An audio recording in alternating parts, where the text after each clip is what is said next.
sa hostel na tinutuluyan ko ngayon. Bali, ito yung toilet nila.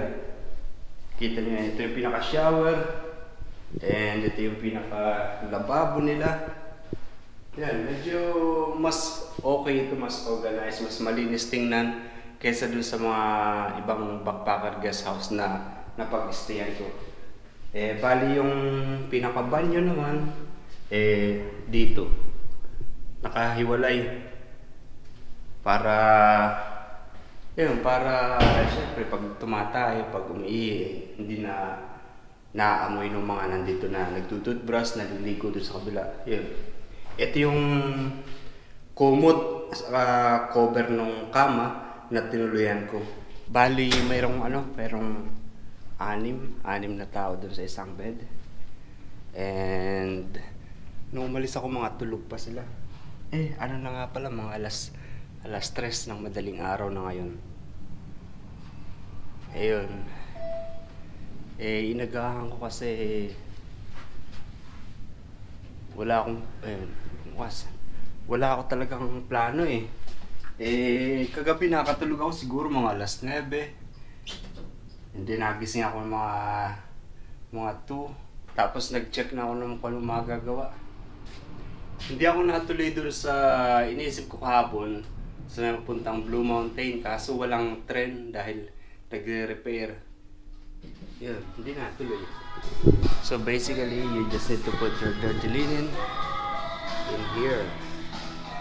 Meron sila dito mga machine, coffee machine, vending machine para sa mga chicheria, cold drinks. Pag chinek yun yung English channel ko, marami akong mga guest house tour, mga hostel, backpacker, guest house tour.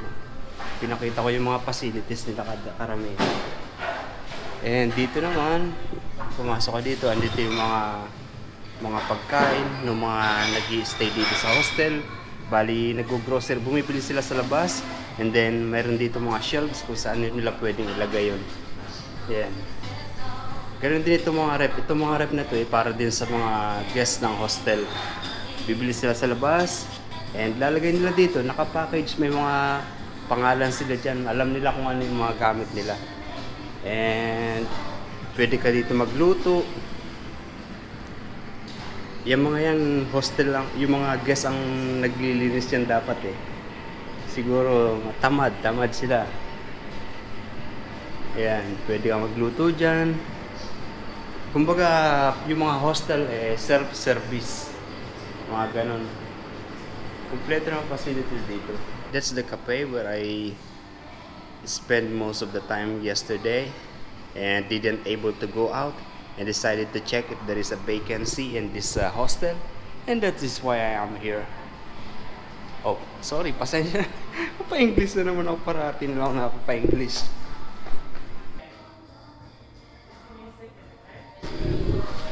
Yeah, I know there is going to be malamig sa labas mamaya. Yeah, malamig nga. Ganito dito ngayon. Bibili muna tayo ng kape sa 7-Eleven. Yung ibang 7-Eleven dito, hindi naman talaga 24 hours. Ang naisip ko maglakad na lang tayo sa parting malapit sa Newcastle para malapit na ako sa bahay kahit paano. Nung pagbaba ko kahapon dito, nalito na ako. Madami na akong naisip na gustong puntahan.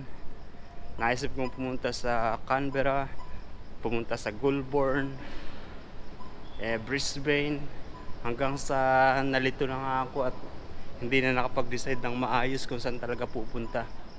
Kaya yun, nag-end up ako dito lang sa parte ng Central Station.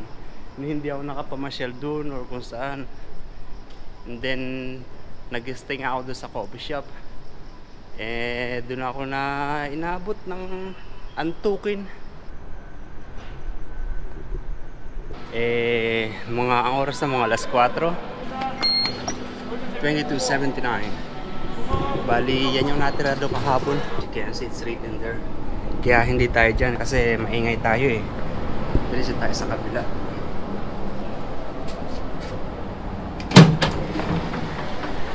And tingnan nyo ito, naiisag to eh.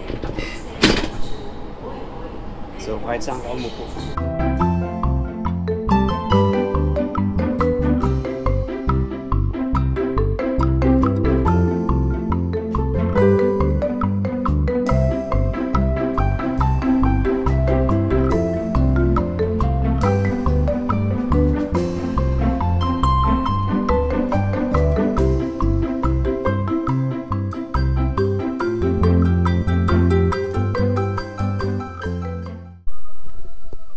Can you hear that? There is a rooster saying, "Taktalaok!" Yeah. At the moment, we are here. Sorry, nag-i-English ako. Sa kasalukuyan na nandito tayo sa... di ba? Manok. Sa kasalukuyan na nandito tayo sa Hawkesbury River. Sa tabing ilog. Ang kita niya madilim na yan na bahagi. Tubig na yan. Dito naman sa kabila dito, andyan yung mga restaurant, marina. Pero sa kasalukuyan yun nga, sabi nung lalaki na nagbabantay dito nung wala pa daw bukas na restaurant dyan. Okay na, halabasan tayo dun sa labas. $4.73 yung nabawas. So nasa $18 na lang yung laman ito. Maliban dun sa attendant na nagbibigay ng signal dun sa tren, wala na ibang tao dito. Mukhang bagong gising nga yung mama na yun kasi yung mata niya mapula. Kita mo kung sisilipin mo dito, parang nakakatakot kasi walang tao. Gabing gabi pa rin, kita mo pa rin yung mga bituin sa langit.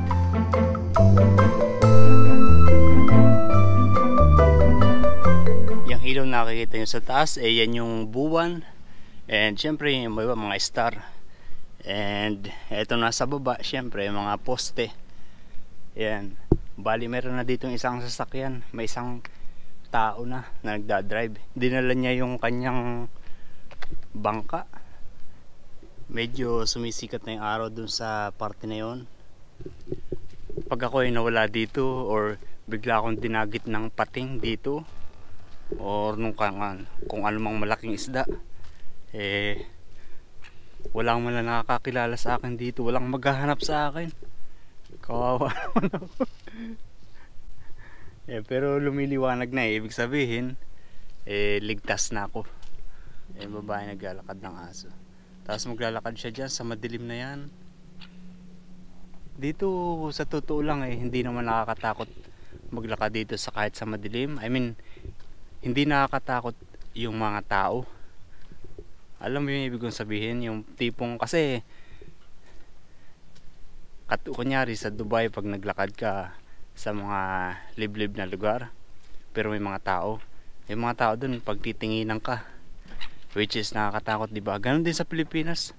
Kahit sa sariling lugar, pag pinagtititinginan ka ng mga tao sa isang lugar, naglalakad ka dun, nakakatakot din. Dito titingnan ka pero hindi ka tititigan, kaya hindi nakakatakot. Ang nakakatakot dito yung mga hayop, mga ahas, mga ganyan.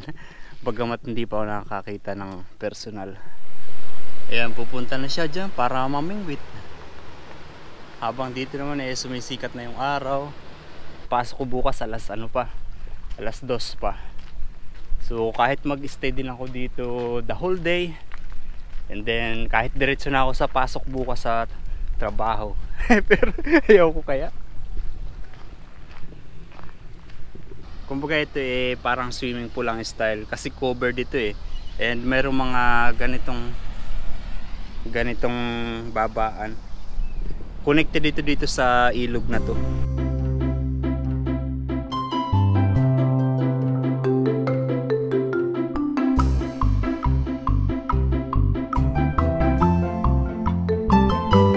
In the morning, nung umaga dyan ako dumiretso kanina, umikot ako doon.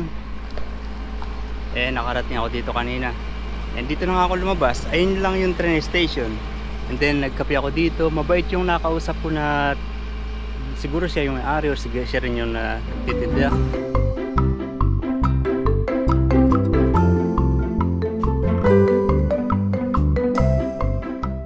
sumikat na nga yung araw dun. Kanina pa habang nagkakape ako dun. Ganda ng rock formation dito. Probinsya itong dating nitong lugar na to. Kasi yung mga bahay-bahay tumpok-tumpok. Pag chinek mo sa Google Map, makikita mo yung aerial view. May 5 bahay dito, may 5 bahay doon. Oh, malaking truck.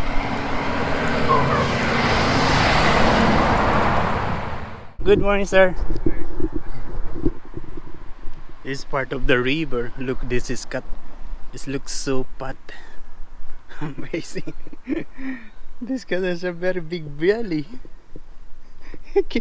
Yeah, and so the guy there, he is in the house, actually in the balcony of his house.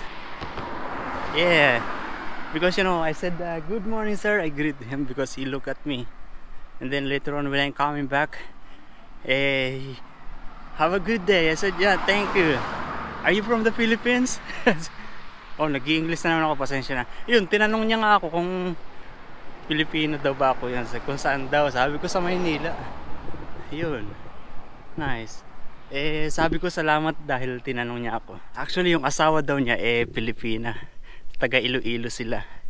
Nice. And then sabi niya na yeah, ito nga daw bansang ito isa sa pinakamalinis na bansa. Totoo yun. And then sabi ko naman, and safe too. Yeah, I said like that. Nice. Oh, look at this. This one is Take Me, you see. It is not really the best to stay sa mga bahay na yan. Kasi yung likod nila daanan ng tren. Ibig sabihin, maingay. Kasi dati nung sa Asfield nakatira sila dyan, sila Kino, bumibisita ako dun. Ayun, maya dumadaan yung tren. Ang ingay. Oh, this is the bus service they have here. This looks different than the usual one. Yeah, I feel like going there to explore. The people who lives in this, yung mga nakatira dito sa lugar na to, sanay na sa ganito kagandang lugar. Kinitikitan nyo yan. The water is not really clean, but you know, this looks beautiful. Yung bundok dun puro bato. And sa ibaba merong school ito, Brooklyn Public School. Pero i-explore natin tong lugar na to. Nakakita ko merong pathway dun You know, morning is always beautiful. It is always giving a new hope for everyone. Yeah, but we're going to explore this.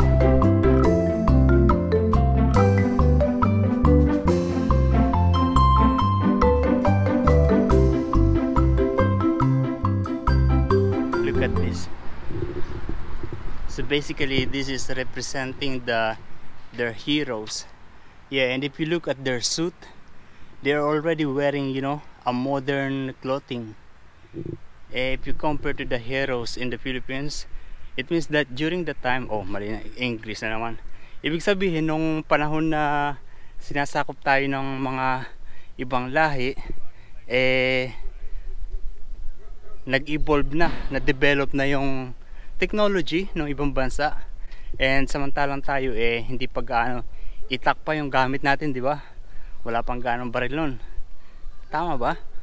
And then yung mga, syempre sila mga ibang lahi, may mga baril na sila nung time na yun. Hindi ako nag-aaral na mabuti, kaya ganun lang alam ko. No, kanina nung nakikipagkwentuhan ako doon sa may-ari ng tindahan ng coffee shop, sabi ko, pwede bang humingi ako ng tubig kasi maglalakad ako i-exploring ko itong lugar. Yun, tapos sinadjust niya na maglakad daw ako dyan sa bundok. 4 na oras na lakad daw hanggang marating ko yung isang station, Cowan yung pangalan ng lugar. 4 na oras daw yung lakad. Maganda daw yung makikita ang view doon sa lugar na yon. Pero 4 na oras, sabi niya hindi sapat yung dala mong tubig. Ayun, kaya nagdalawang isip ako na explore ko na lang muna itong lugar na to. This looks like this banana. Look at that. Yeah, this banana. There's still a green fruit. Maybe this one is the plantain. Plantain? Alam niyo yun? Plantain? Medyo hawig siya ng konti sa saba, pero hindi, maliit eh. Oh, this is their Brooklyn Rural Fire Brigade. If that is accurate, yeah, the temperature is 16 degrees centigrade and the time now is 8:26 in the morning. You know, there are so many boats here, pero hindi naman ganun kadami yung mga bahay. So parang ibig sabihin, lahat na nakatira dito, meron silang sariling bangka. Mayaman. Mahirap i-edit yung ganitong klase ng video. Kasi lahat ng view ay maganda. Lahat ng parte ay maganda. Yeah, looks like there is no sidewalk. Without sidewalk will be dangerous, right? Pwede yan, mag-iingat na lang ako. Actually, may bahay nga dito eh. Hihinto kaya yung mga private cars na yan pag pinara ko para tulungan akong makarating doon.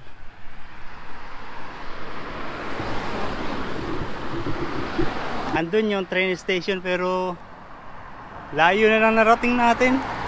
Wow. Oh, this is heading to cemetery. I can read from there. And there is a sign here. It says Estuary Restaurant, Kangaroo Point Cross Terminal. Cafe open. Opening a restaurant or a cafe, a store in a place like this is a really adventurous manner. You know, who's going to eat here?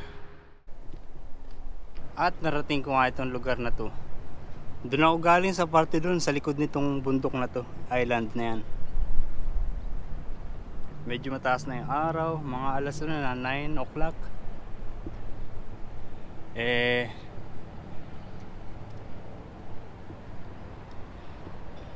Subukan nating pumunta dyan sa restaurant na yan. Mayroon ako nakita isang tao. Alam niyo, mahirap kumain sa restaurant na walang gaanong guest. Kasi yung mga mise en place nila, I mean yung mga food pagkain nila, yung mga mise en place, yung mga ginagamit sa pagluluto nila, hindi mo alam kung bago pa or luma. There is bus. Oh, a group of tourists. Okay, kahit hindi ako gutom bibili tayo ng kahit ano para lang makapagpahinga dito. Yeah, this place is beautiful. And I'm going to have this. They said it is supposed to be a ciabatta. Good thing it is not, because you know I like it more when this kind of bread. Ciabatta is hard. Yeah, there are a group of kids, children. They're doing camping maybe. Yeah, they only speak English. And some of them recognize, no, not recognize, but they said, oh, he's vlogger. So those kids are basically coming from Bankstown. And look at this. They are going to take a ride in this ferry. You know, being kids here, they really get to experience things na, alam mo yun, yung parang mga adventure things. Kaya pakiramdam ko mas maraming natututunan kaagad yung mga kabataan dito, yung mga bata dito, na-experience nila yung mga ganyang bagay. Sa Pilipinas kasi pag wala kang pera, hindi ka makaka-join, makaka-attend sa mga ganyan. Kaya yun, hindi nila na-experience yung mga ganyang bagay.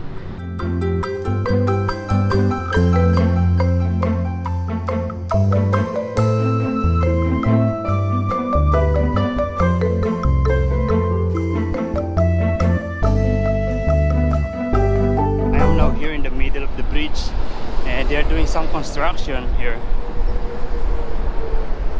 Looks like they are Chinese.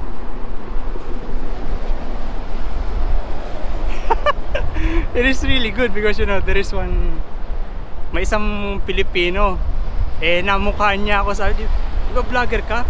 Abrodero." Yun, George ang pangalan. Sabi niya nasa Pilipinas pa daw siya nung pinapanood niya ako. Lately hindi niya na ako napapanood. Bali yung tatlo na yun, mga Pilipino din, nakakwentuhan ko ng konti. Nakakatuwa. Bali, inaayos nila itong tulay.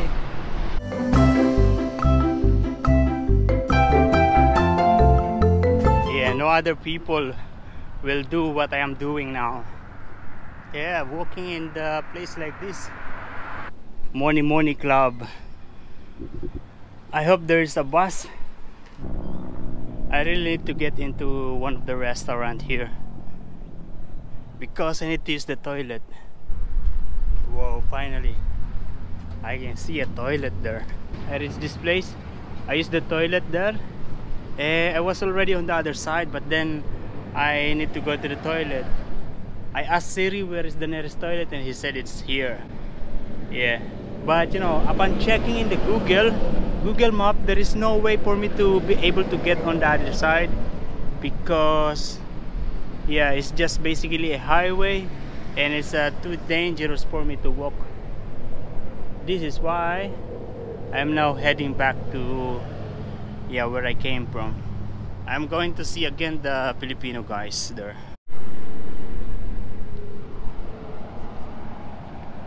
What is this?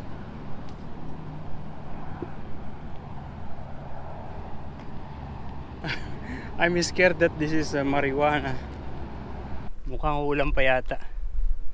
Kumakapal yung ulap and then umiitim yung ulap dun. Pero dito naman okay. Pero yeah, wag naman sanang umulan.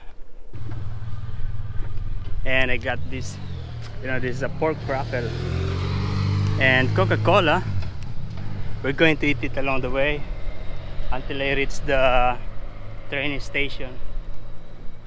Yeah, I checked, there is a bus that is passing here, pero mamaya pang 2:00. Kaya mabuti pa maglakad na lang ako. What is that plant? I haven't seen any marijuana, only in TV, but you know, that looks like one. I'm not sure.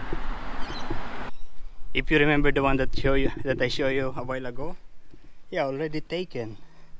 They just leave the paper. Yeah, and they also should take the paper. Yeah, we are back here in the, you know, the Hawkesbury train station. We're not going home yet. We'll be exploring again here because when I was here this morning, it's not really clear the view, so we didn't see much. Look at this, there is one very big rock.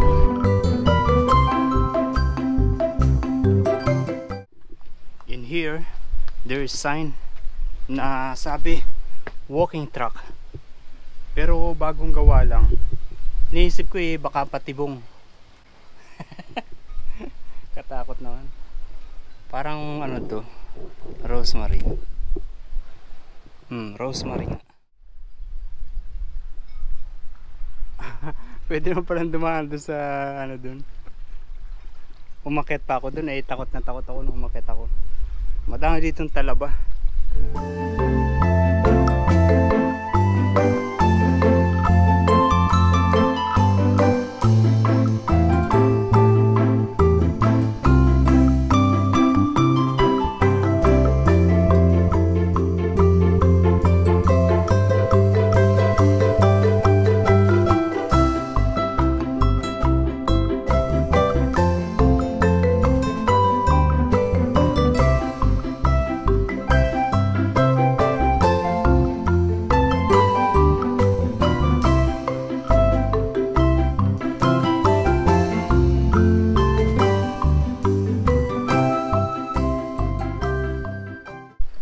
You know, looks like it is already raining on that side and it's coming to me. I need to run.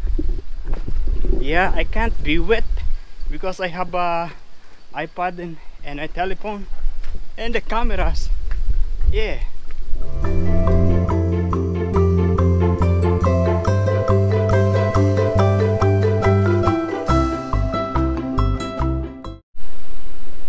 You know, it is raining a little bit.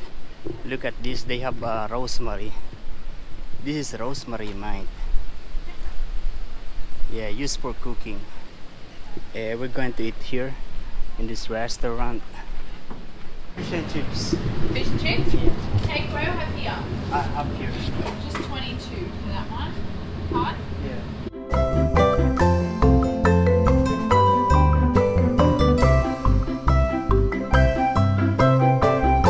You know, the fish and chips that I just ate, mahal, $22. Ang kasama lang niya ay chips, saka konting salad. Walang kasamang sausawan. Mahal yun, kasi yung karaniwan, nasa ano lang, 10, mga ganun, doble yung presyo. Mahal yung mga restaurant dito, sa lugar na to, kasi bibihira eh. Yeah, this is going to Sydney, and the other side is going to Newcastle. You know, I lost the Opal card that is still have $18. Oh yeah, I lost. And I have another one in my wallet, but it just have $2.50. And now I already loaded it with $10. We check if it is in already. Oh, it's still $2.15. Yeah, I am the only passenger. No, there's another one. Doors closing. Please stand clear.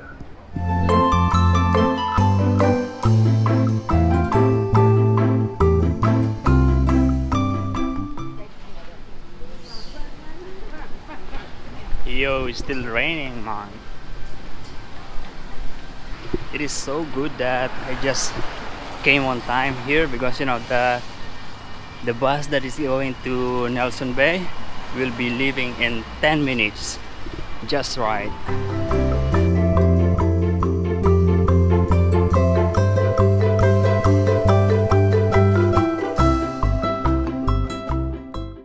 Yo, binili ko lang to kasi parang ano na rin, double purpose. Para yung bus na makakatch ko yung bus na dadaan malapit dun sa bahay namin, I mean dun sa apartment ko, para kasi bihira yun eh. Ang madalas yung dumadaan dun sa main road.